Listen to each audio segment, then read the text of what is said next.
ፌቨን ጽጌረዳ ላይ የሰራችው ድራማ በትክክል ተከናውኖላታል። ድራማውን ታዲያ በደንብ አድርጋ ተወጥተዋለች። ነቢዩና ጽጌረዳ እንዲለያዩ ትልቅ ምክንያት ሆናለች። ነቢዩ አሁን ላይ በጣም ተጨንቆ ይገኛል። አባቱም ቢሆን ከዚህ በኋላ ላንተ ብዬ ዋጋ ከፍዬ ምንም ነገር ሳያምረኝ አንገቴን ደፍቼ ኖር ያለው ከዚህ በኋላ ግን የራሴን ጊዜ እንድኖር እንድትረዳኝ እፈልጋለሁ።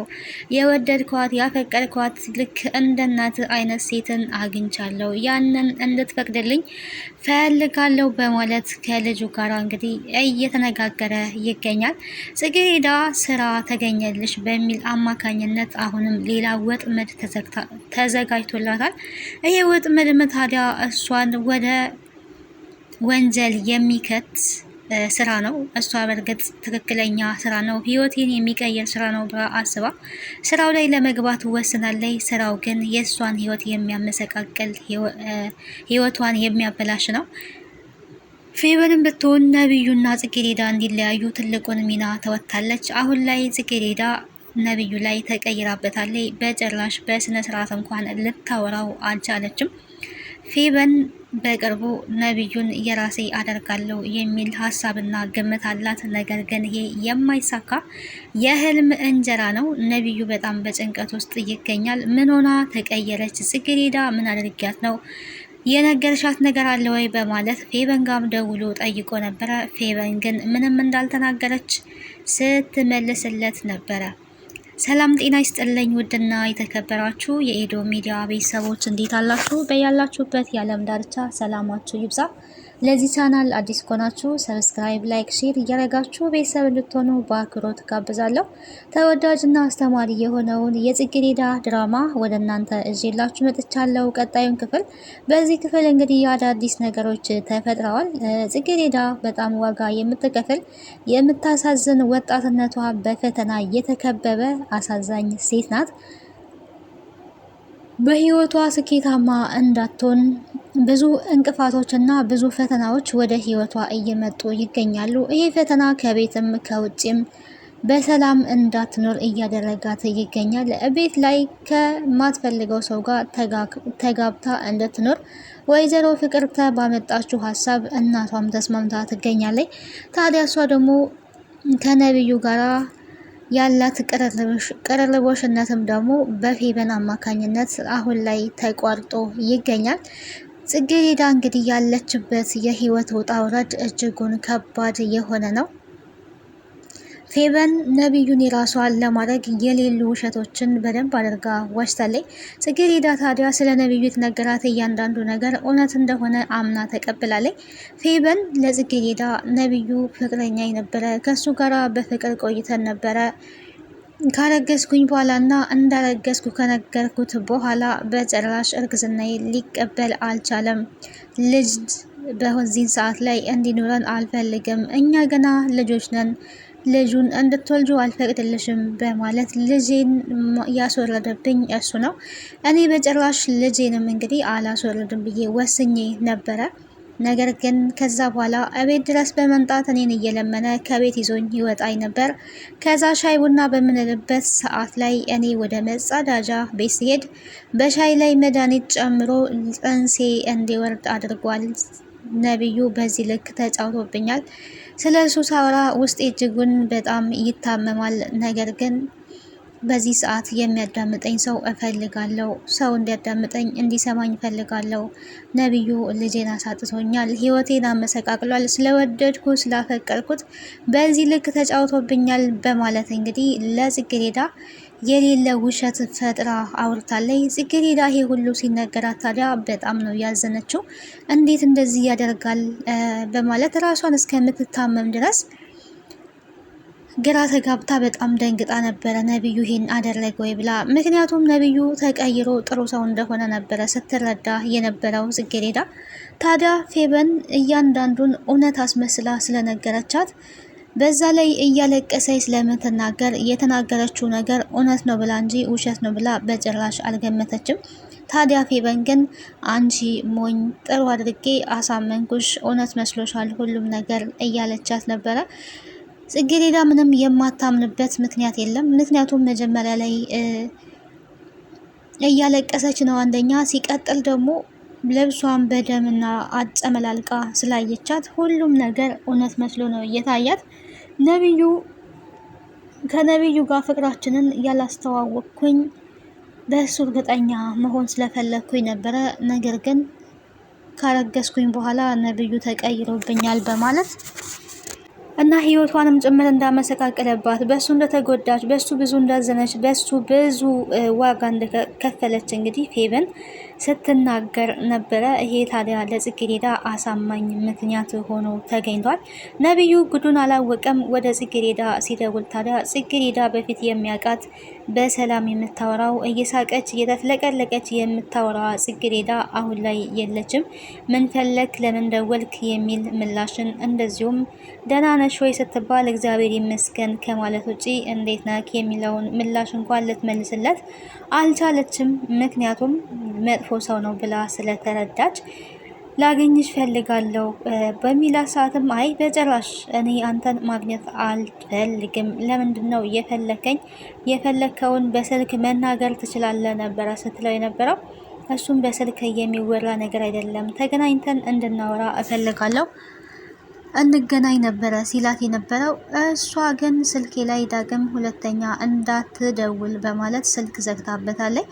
ለዚህ ታዲያ ለነብዩ እጅጉን ግራ የሚያጋባ ነገር እና ጽጌረዳ ምን ሆናለች? ምንድን ነው እንደዚህ የቀየራት ነበረ ሲል የነበረው። በስተመጨረሻም እንግዲህ አግኝቶ አውርቷታል። ነገር ግን ባወራት ሰዓት ላይ እዚህ ከመጣን ረዥም ሰዓት ሆነን ለምንድን ነው የማናወራው ነበረ ስትለኝ ነበረው። ምክንያቱም ጽጌረዳ ነብዩን ስታገኝ የበፊቷ ጽጌረዳ ሆና ሳይሆን ሌላ ጽጌረዳ ተቀይራለች። በጣም ተናዳበታለች፣ በጣም ተቆጥታለች። ምክንያቱም ፌቨን ላይ ያደረገው የእውነት ስለመሰላት በዚህ አማካኝነት በጣም ነበረ የተናደደችበት ያዘነችው። እንደ ሴት እንግዲህ እሷ እውነት መስሏት ነው፣ ግን ለእሷ የተሰራ ድራማ መሆኑን በጭራሽ አላስተዋለችም፣ አላወቀችም። ዛሬ ማውራት የማትችል ከሆነ እንደዛ ከሆነ እኔ ወደ ቤት መሄድ ስላለብኝ መመለስ አለብኝ ብላው ነው ጥላው መለስ ያለችው። ጽጌረዳ አፈቅርሻለሁ የሚልን ቃል እንግዲህ ከነብዩ ሲወጣ ሰምተናል።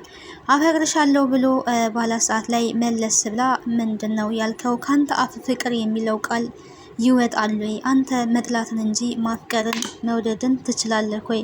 ከመቼ ወዲህ ነው አፍቃሪ የሆንከው ነበረ ያለችውና በጥፊ እስከ መምታት ደረጃ ደርሳለች። ይህንን ቃል በድፍረት እኔ ጋር ከዚህ በኋላ እንድትለው እንድትደግመው አልፈልግም፣ በጭራሽ አፈቅርሻለሁ የሚለውን ስትጠራው ራሱ መስማት አልፈልግም። አንተ ደግሞ ታፈቅራለህ ወይ? ካንተ እኮ የሚወጣው የጥላቻ ቃል ነው በማለት እንግዲህ በጣም ተናዳበታለች። እሱም እንግዲህ ጥፊውን ከቀመሰ በኋላ ጉንጮቹን ይዞ ዝም ብሎ ነበረ። ምን ሆና ነው እያለ ተክዞ የቀረው። ግን ፌቨን የሆነ ነገር እንደነገረቻት ነው የተረዳው። ያው ከፌቨን ጋር ከዚህ በፊት ጽጌረዳ ላይ ብዙ ጥፋቶችን ብዙ ክፋቶችን ሲያደርጉ ስለቆዩ ያንን ነግራት ነው የሚል ሀሳብ ነበረው። ጽጌረዳ ላይ ታዲያ ከነብዩና ፌቨን በመስማማት የፈተና ወረቀቷ እንዲቀየር መታወቂያዋን ሰርቀው ፈተና እንዳትፈተን አድርገው ነበረ። ይሄንን ፈተና እሷ ግን በድል ታወጣዋለች። በጥሩ ውጤትም እንግዲህ አልፋለች። ለዛ ደግሞ ነብዩ ተጸጽቶ ይቅርታ ጠይቋታል። ፌቨንንም ጭምር ይቅርታ እንድትጠይቅ ነግሮ ነበረ። እንግዲህ አሁን ላይ ታዲያ ምናልባትም ፌቨን ያንን ነግራት ሊሆን ይችላል የተቀየረችው የሚል ሀሳብን አስቦ ወደ ፌቨን ደውሎ ነበረ። ፌቨን ጋር ደውሎ እንግዲህ ለጽጌረዳ የነገርቻት ነገር አለ ወይ? ምን ሆና ነው እንደዚህ የተቀያየረችው እያለት ነበር። ኧረ እኔ ምንም የነገርኳት ነገር የለም፣ እሷ ጸባዩዋ እንደዚህ ነው፣ ሲፈልጋት እንደዚህ ያረጋታል ነበር ያለችውና በነብዩ እሷ ለመወደድ ብላ ግን ጽጌረዳና ነብዩ እንዲጣሉ አድርጋለች። ሰው ፌቨን እዚህ ጋር ትልቅ ስህተቷ የጽጌረዳን ህይወት ማበላሻት ነው አላማቸው። እሷም ሆነች እናቷም። ግን የሰው ልጅ የዘራውን ያጭዳል። ጽጌረዳ በነብዩ መወደዷ ሊያስከፋት አይገባም። በቃ ሊያስከፋት አይገባም። ፌቨንን እሷን ወዷል። አሁን ላይ ፌቨን ይውደደኝ ብትል በካልኩሌት ስር ፍቅር የሚመጣ አይደለም። አስብ ነው ከሌን ከእሷ ጋራ ካጣላሁት እኔን ይወደኛል፣ ከኔ ጋር ይሆናል የሚል ሀሳብ ስላላት ነው ይሄን ያደረገችው። ነገር ግን እንደማይወዳት እንደማይፈልጋት ነግሯታል። ምክንያቱ ደግሞ ስርዓት ያላት ልጅ አይደለችም። እንደምናውቃት ትንሽ ወጣ ያለ ባህሪ ያላት ናት ፌበን። የእሱ ምርጫ የሆነችው ደግሞ አስተዋይ ሴት የሆነችው ጽጌሬዳ ናት። ስለዚህ ጽጌሬዳ የእሱ ምርጫ ሆና ተገኝታለች። ጽጌሬዳም ከእሱ የእሱ ምርጫ የሆነችውን ሴት ከእሱ ለየች ማለት ምርጫው ያልሆነች ሴት ጋር ይሆናል ማለት አይደለም ነብዩ። ይሄ የተሳሳተ ሀሳብ ነው። እንደው ከጽጌሬዳ ጋር ለመታረቅ ይሞክራል። ከጽጌሬዳ ጋር ሜቢ ባይታረቅ ከጽጌሬዳ ጋር በመሆን ባይችል እንኳን ምንድን ነው የሚሆነው? ሌላ ሴት የራሱ ያደርግ ይሆናል እንጂ ከፌበን ጋር ሊሆን አይችልም ማለት ነው። ፌበን እንግዲህ እዚህ ጋር ትልቅ ስህተት ሰርታለች። የራሷን ፍላጎት የራሷን ጥቅም አስቀድማ ጽጌሬዳን ታዲያ እንደዚህ አይነት ፈተና ውስጥ እንድትገባ አድርጋታለች። ጽጌሬዳና ነብዩ እየተቀራረቡ አስቸግረውኛል፣ የሆነ መፍትሄ መፍጠር አለብኝ፣ ደሃ ነኝ ምናምን እያለች ከነብዩ ጋር መቀራረብን ጀምራለች ብላ እንግዲህ ለእናቷ ነግራታለች ፌበን። የጽጌሬዳ ነገር ሊያሳስብሽ አይገባም። ጽጌሬዳ እኮ በቅርቡ ታገባለች፣ የምታገባው ደግሞ አቶ መስፍንን ነው ብላለች። አስባችሁታል እንግዲህ እዛው እሷ ነብዩን ማግባት ትፈልጋለች። ጽጌሬዳ ደግሞ ለነብዩ አባት ልትዳር እንደሆነ እንግዲህ ነግራታለች። በዛን ሰዓት ታዲያ እውነትሽን ነው ወይ በማለት ደንግጣለች። እንዲህ የሆነ ነገር ያደረገችው ነገር ነገ እውነት እንደሚሆን ግልጽ እንደሚሆን ደግሞ ይህንን ነገር ከነብዩ ጋር ብትስማማና ብትጋባ ፌበን እንዴት ተመልሳ አገባችሁ? እንደዛ አድርጎኛል፣ አይኑን ማየት አልፈልግም፣ የሱ ስም እንዲነሳብኝ አልፈልግም ያለችውን እንዴት ከሱ ጋር ሆነች የሚለውን ነገርም ወደፊት አሳስቧታል ማለት ነው። ግን በታምር ፌበን እና ነብዩ አብረው የሚሆኑበት አጋጣሚ የለም። እውነታውን ጽጌሬዳ ትደርስበታለች ብዬ አስባለሁ። የሆንሹን ነገር ንገሪኝ፣ የሰማሽው ነገር ምንድን ነው ብሎ ይጠይቃታል። አባትየውም እንግዲህ ጽጌሬዳን ለማግባት አኮብኩቦ ነው የሚገኘው። የወደድኳት ሴት አለች፣ ጠረኗ ሁሉ የእናትን ጠረን የሚያስታውሰኝ ሴት አለች፣ ከእሷ ጋር መጋባት ፈልጋለሁ እያለ ይገኛል። እየጠጣ ይገኛል። እንግዲህ መጠጣት ህመምህን ያባብስብሃል፣ መድኃኒትን ብትወስድ ነው የሚሻለው፣ ለምን እንዲህ ታደርጋለህ ብሎ እንግዲህ ነብዩ አባቱን እየተናገረው ነበረ።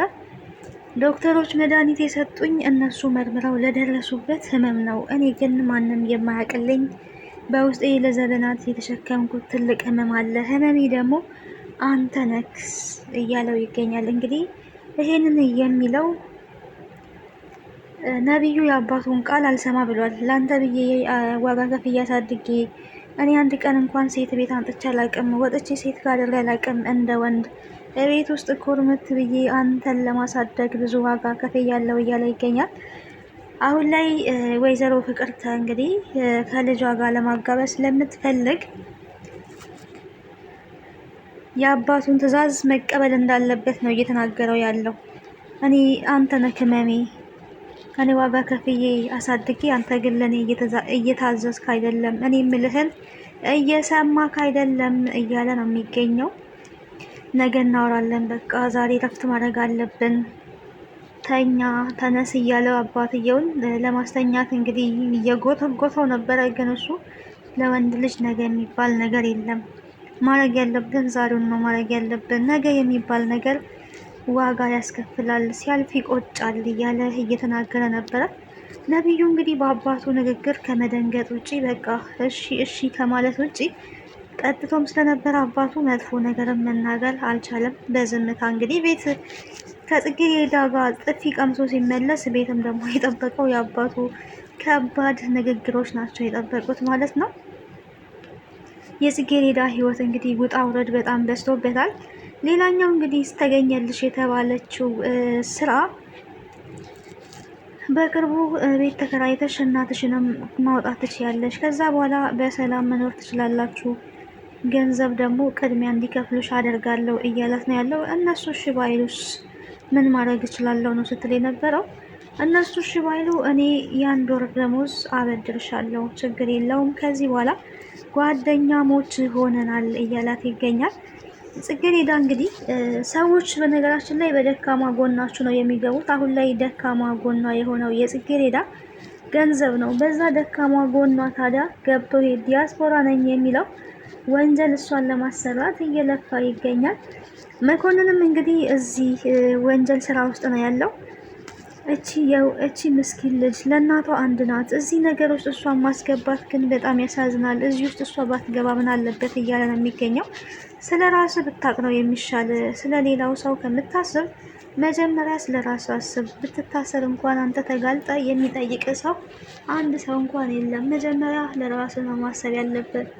ለራስ ስታስብ ከዛ በኋላ ለሰዎች ልተርፍ ትችላለህ። ልጅቷ ማሳዘን ታሳዝናለች። ግን ደግሞ ብዙ የሚያሳዝኑ ሴቶች ከእሷ የበለጠ እዚህ ስራ ውስጥ ተሰማርተዋል።